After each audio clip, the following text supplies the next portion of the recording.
Well,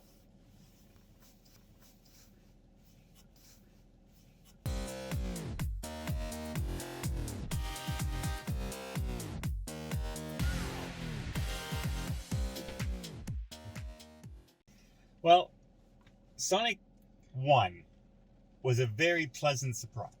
Mm-hmm. It was a road trip guy movie. This one goes into the adventure more than... And all sequels do that.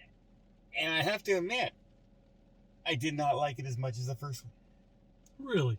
I did not. Huh. Hence the reason I kept looking to you and saying, what's happening? Why is this so boring?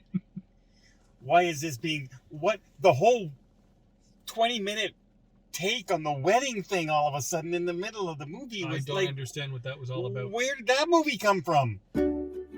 These rings signify the commitment. So help me, Thomas! Sorry. You know what? There were elements of this movie. By the way, we're doing Sonic 2. If you haven't, in case you're wondering, yeah. But there were elements of this movie that I thought, okay, keep going with that line of action, and then they would veer off to things like the wedding and things that, like, they tried telling a lot of jokes for adults that adults wouldn't really find funny, but would be over children's heads. So I don't know. Yeah, there was a lot of that. Something weird about the movie. Like, Jim Carrey was he was brilliant, perfect again as the guy. He was still a little over the top in some cases, but I still liked him. We know.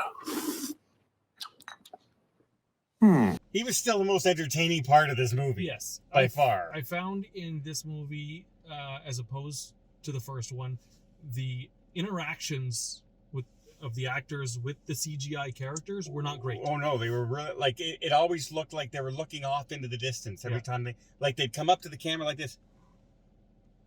Yeah. What's happening, everybody?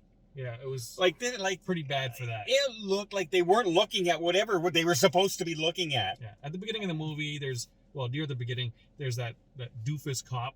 Yeah. Right, and he's standing there with the two characters looking at the map, but he's looking like over top and beyond the map when they're all supposed to be looking at the map. It just wasn't very well done. Yeah, something's missing. Like, I was looking forward to this movie because I heard, it was as good as the first one, if not better. Sorry, folks, it's not near as good as the first one. Granted, though, my kids are going to love it. Well, I heard the kids behind us laughing their heads off. Yeah. So maybe that's great. But I enjoyed the first one. I did not enjoy this one.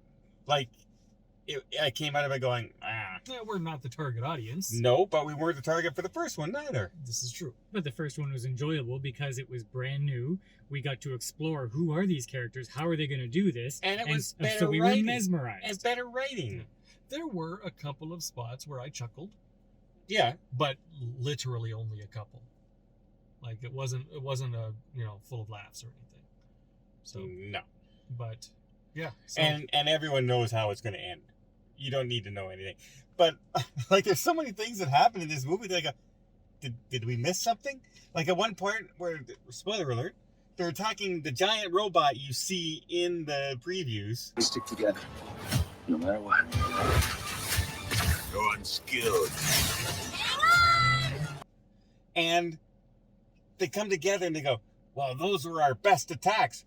All they did was kind of run around the ground and fly on an airplane. I said they did nothing. You didn't do nothing. You didn't try to attack them. You didn't do nothing. What do you mean those are your best attacks? And those were their best attacks. Like what? So what do you think? You're pretty quiet. Well, I think kids are going to like it. This is a movie for kids. But